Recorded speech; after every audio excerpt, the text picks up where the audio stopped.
Hello and welcome to an episode that deals with shareholder and customer relations. I'm Swati Singh, teaching as a guest lecturer at Delhi University and other colleges. I'm also working as a corporate trainer and a creative director of an advertising agency. I have an experience of 12 years with media and 8 years in teaching at various North Indian universities. We would be today discussing shareholder and customer relations. The objectives: to understand the meaning of shareholder relations, to comprehend the usage and significance of shareholder relations in today's world, witness the challenges in maintaining shareholder relations, to understand the role of shareholder consultancies, to appreciate the need of customer relations, to develop an understanding of maintaining customer relations in today's competitive environment.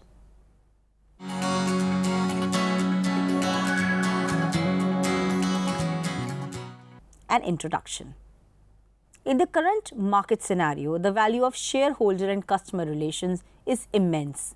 In fact, accepting the fact that both shareholders and customers are the king, the public relations person and organization today need to create strategies and practices good relations with both the audiences.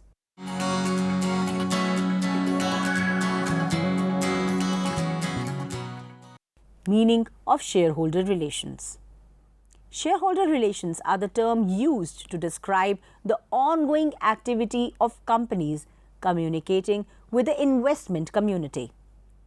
The public relations communication that quoted companies undertake is a mix of regulatory and voluntary activities.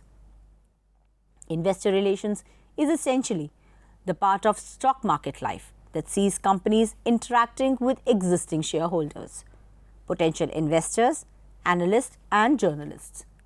Shareholder relation can take many forms, like meeting with investors, company news releases, annual reports, and websites. The commonality is that each of the communication tools that companies utilizes are designed to inform stakeholders about the company so that they can gain a greater understanding about the company's business, its governance, financial performance, and prospects. This is not to say that the communication is just one way. Shareholder relation is a dialogue, is as much about companies explaining their business to the investment community as it is about companies listening to the views and feedback from that very group. For many quoted companies, the dialogue will begin in the pre-IPO phase when the company is profiling itself to what is often a new set of potential investors. Once on market, the communication continues with shareholders and financial market commentators, as well as with other potential investors. Reflecting its nature to inform and update the investment community, shareholder relation is a very much seen as long-term ongoing responsibility rather than an activity that companies undertake occasionally.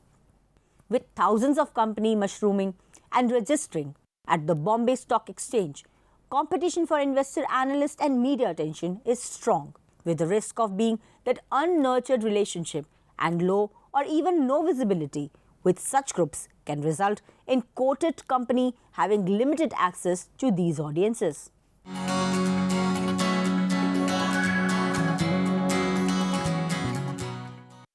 The need and utility of shareholder relations. Fundamentally, the remit of shareholder relations is not only to create an awareness and understanding of your company amongst the investment community, it is also to help quoted companies gain access to capital and achieve liquidity in and fair valuation for their shares.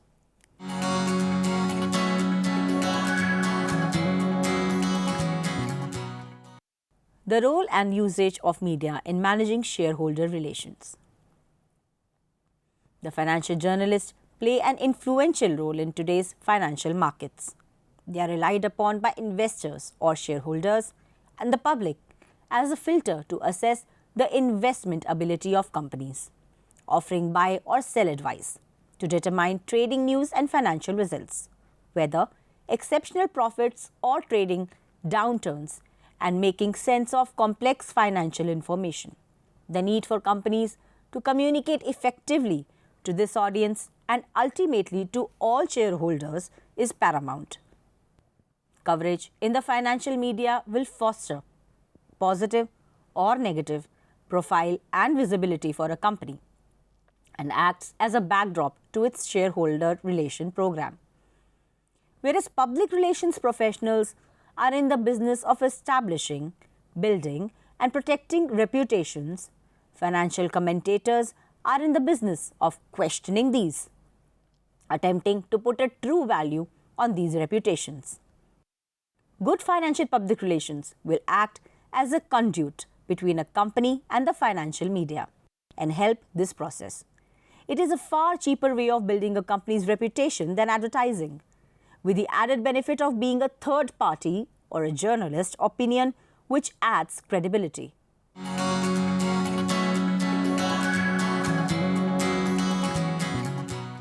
The journalist agenda.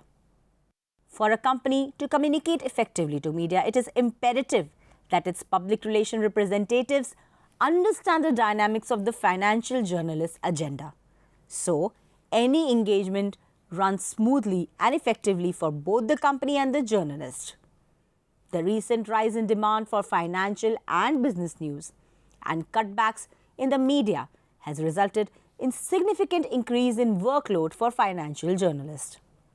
The speed of internet news flow means journalists are often expected to constantly update news stories throughout the day and night to stay on top of a story. Meeting deadlines is a crucial part of the journalist trade, which means a fast response from public relations advisors is essential. Financial public relation firms should understand the pressures facing the media and the best time to call journalists.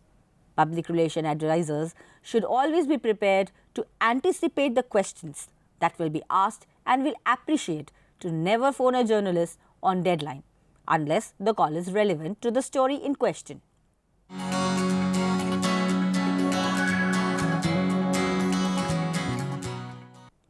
Relationship building with the media.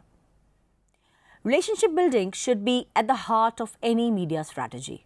A positive relationship should smooth line of communication and generate goodwill between a company and media, and should go a long way to ensure that a company has its fair share of voice in the media.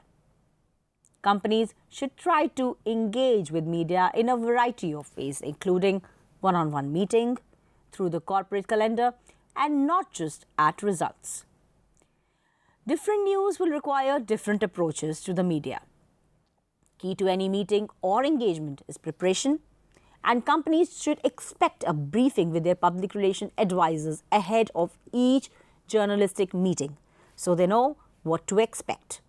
A public relations professional would have good relationship with relevant journalists, and if a meeting is taking place, will understand the basis on which the meeting is happening, the information required by the journalist, and how to handle any potential problem areas.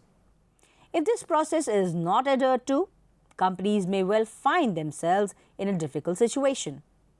Ill-prepared for an interview, handling an inquisitive journalist question awkwardly, and potentially giving away confidential information, and the wrong impression of the company. All key announcements by public companies need to be released to the market. Annual and interim results are major opportunities for quoted companies to engage with media, and this can mean several interviews with relevant journalists from the financial pages, news wires, and online media. Outside the normal reporting periods, companies may need to update shareholders with trading statements, other events that might spark communication, including announcements or key contracts or new business and board appointments.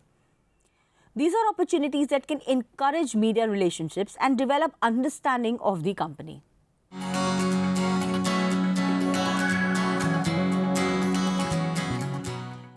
The second dimension, shareholder relations consultant company, the role of shareholder relation consultant. Many quoted companies choose to use IR consultancies, either on a retainer basis or to provide advice and support through corporate actions such as mergers and acquisitions. Shareholder consultancies may specialize in specific niche services such as share register analysis or market sentiment studies, or conversely, may offer a broad range of shareholder related services to support the in house team, tailored to meet the client's requirements. Inevitably, some of the services that an aforesaid consultancy firm provide may also be offered by other financial advisors such as corporate brokers, registrars, and financial public relation companies, who may subcontract such services to shareholder consultancies. Niche services provided by shareholder consultancies. The services that shareholder consultancies typically provide are share register analysis and effective targeting. The foundation of any investor communication strategy lies in share register analysis. Over the years, the trading environment has become increasingly complex and sophisticated. The share register in itself is unlikely to reveal the actual owners of a company's share due to the large number of pooled nominee accounts and the advance of derivatives, stock lending and trading accounts. Rigorous analysis of the register is essential for companies to understand who owns its shares, who is making the investment decision, and who holds the voting rights. Good analysis of the share register will indicate buyers and sellers of the shares, overweight and underweight positions, geographic location, investment style, market and sector weightings, funds under management, and non-holders. The consultancy will then augment this information using peer group analysis and market intelligence to build a picture of which institutional investors the company should target for company meetings. Accurate and well-researched data will allow shareholder consultancies to approach those fund managers with a high probability of investing in the stock to meet with company's management. Roadshows. Shareholder consultancies often assist companies in the targeting and organization of roadshows, which are a series of meetings with investors. Due to the intelligence provided by their shareholder analysis and contact relationship management capabilities. A shareholder consultancy will typically also have a working knowledge of the private client stockbroker market, which companies often overlook in favor of larger financial institutions. Including this audience in the investor relations strategy can offer access to a pool of loyal and long-term shareholders. Shareholder sentiment studies. Corporate governance is defined by the combined code demands that there should be a dialogue with shareholder based on the mutual understanding of objectives. The board as a whole has responsibility for ensuring that a satisfactory dialogue with shareholder take place.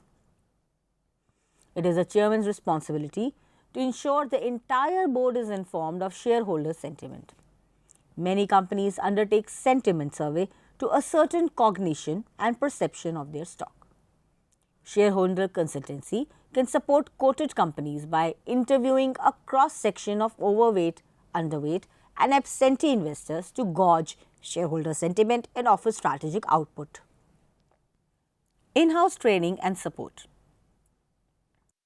Although most FTSE 100 companies employ dedicated shareholder relations professionals, smaller companies may not be able to justify having this function in-house. In this instance, shareholder relation responsibilities may be allocated to a finance or company secretarial role. Even with a dedicated shareholder relations officer or team in place, there can sometimes be periods when more resources is required. Shareholder consultancies can help quoted companies in these situations by providing specific advice on a given corporate action, all-round support on a retained basis, training and support to those who may find themselves with investors or shareholder relations responsibilities with no prior experience.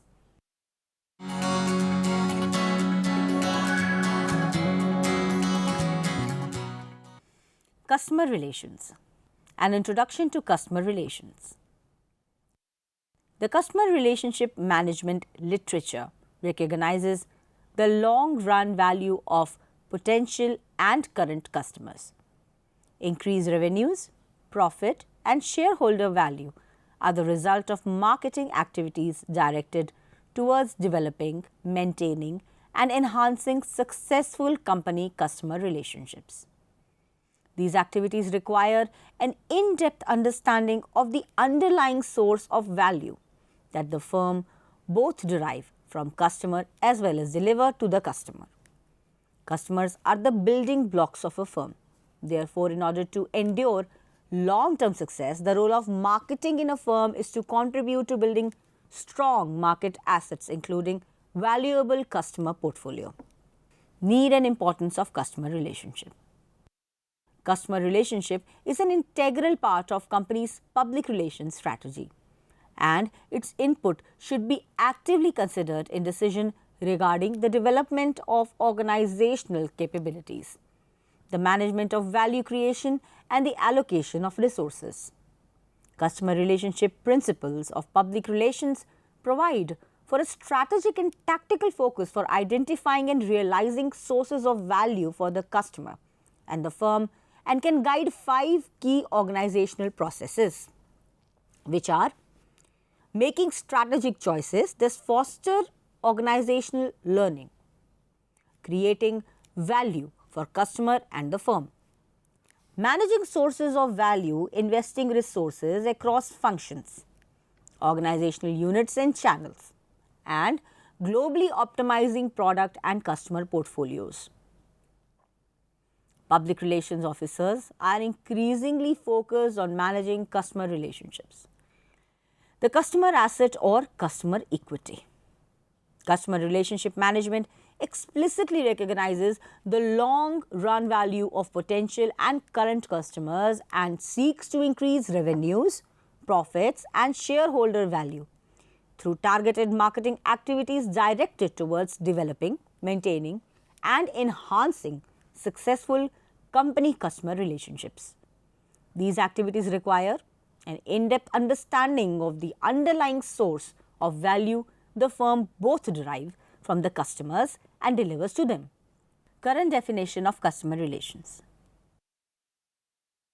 Customer relation is a strategic approach of public relations, which is concerned with creating improved shareholder value through the development of appropriate relationships with key customers and customer segments. Public relations through customer relation seeks to unite the potential of relationship marketing strategies and IT, that is information technology, to create profitable long-term relationship with customers and other key stakeholders. Public relations, by using customer relations, provide enhanced opportunities to use data and information to both understand and correlate value with the customers. This requires a cross-functional integration of process, people, operation, and marketing capabilities that is enabled through information technology and applications. Researchers have emphasized different customer relation management issues for public relation depending on whether they are considering a business to customer or business to business context. However, we focus on conceptual and methodological principles that are applicable in both the contexts, highlighting noteworthy expectations. Challenges. As per public relations study, 4 critical and interrelated actions required of firms that wish to understand how their action affect the value of their customer assets is by: number 1, creating a database; number 2, segmenting based on customer needs and behavior; number 3, forecasting CLV under alternative resource allocation scenarios; and number 4, allocating resources. Although the challenges for a public relation officer of creating an integrated database cannot be overestimated, they are primarily related to cost and implementation issues. In contrast, forecasting customer level CLV is a significant technical challenge for 4 reasons. First, the forecast carried out public relations should reflect changes in customer behavior in response to changes in or organizational decisions and the environment. Second, different customers will value their same product differently, and they will have different acquisition rates, retention rates, and margins due to cross buying. Therefore, forecasting models must account for customer heterogeneity. Third, it will be necessary to allocate cost to individual customers. In direct marketing context, firms are able to assign the cost of direct communication, delivery of the product, and promotion to individual customers. However, in many industries, public relation officer must create methods for accurately attributing the indirect cost of marketing action to individual customer or customer segments. Berger and colleagues in 2002 pointed out that cost allocation can be particularly challenging for firms that invest in programmatic efforts such as service improvement efforts or investment in physical infrastructure. A fourth challenge for a public relation officer is to understand and incorporate competitive effects on customer acquisition and retention. Accounting for competitors' acquisition campaigns might explain customer behavior in most markets. Optical scanner data provide competitive information in retail environments, but information about competitive behavior is seldom available in other contexts.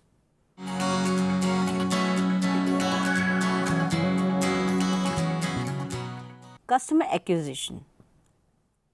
For public relations, customer acquisition is the first step in building a customer base. Targeting, acquiring, and keeping the right customer entails a consideration of fit with current firm offering, future profitability, and contribution to the overall business risk. Many firms do not employ appropriate criteria to identify profitable customers, and their marketing programs are broadly communicated to potential customers who may or may not be profitable.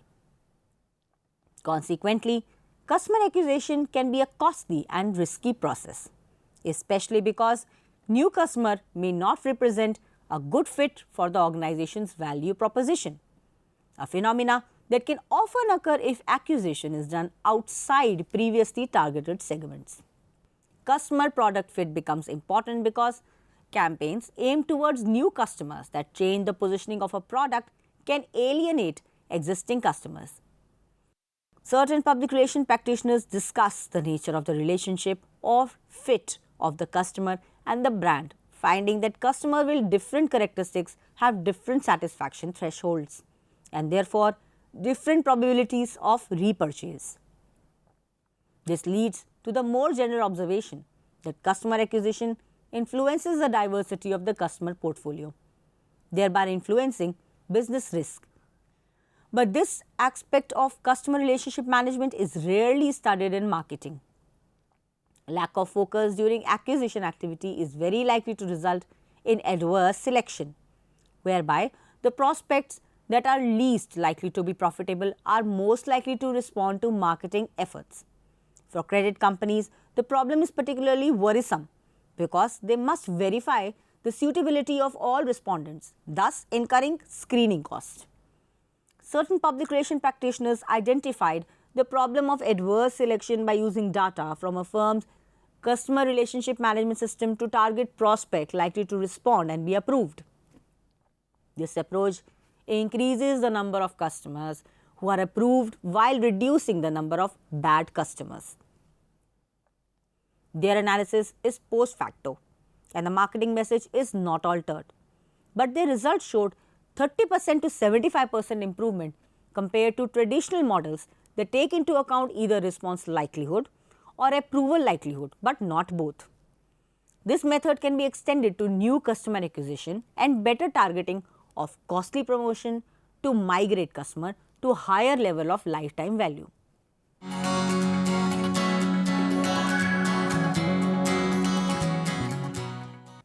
Customer retention. Even though the optimal mix of marketing programs is unique to each business model, customer retention is often easier and cheaper than customer acquisition especially in stable market with low growth rates.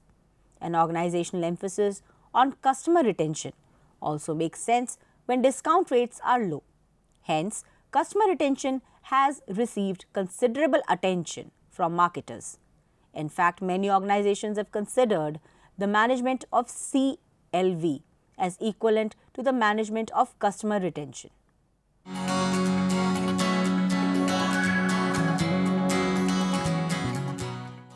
And now it's time for a quick recap. Shareholders and customer relations need to be maintained actively by the public relations person, especially because if the aforesaid audiences are satisfied with the organization, the benefits are manifold. Yet, there are very many issues like identifying the correct audience, providing information, understanding behavior patterns which need to be acknowledged.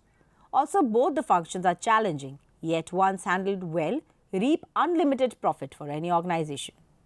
That is all we have for you today. We hope you enjoyed this session. Let's see you again.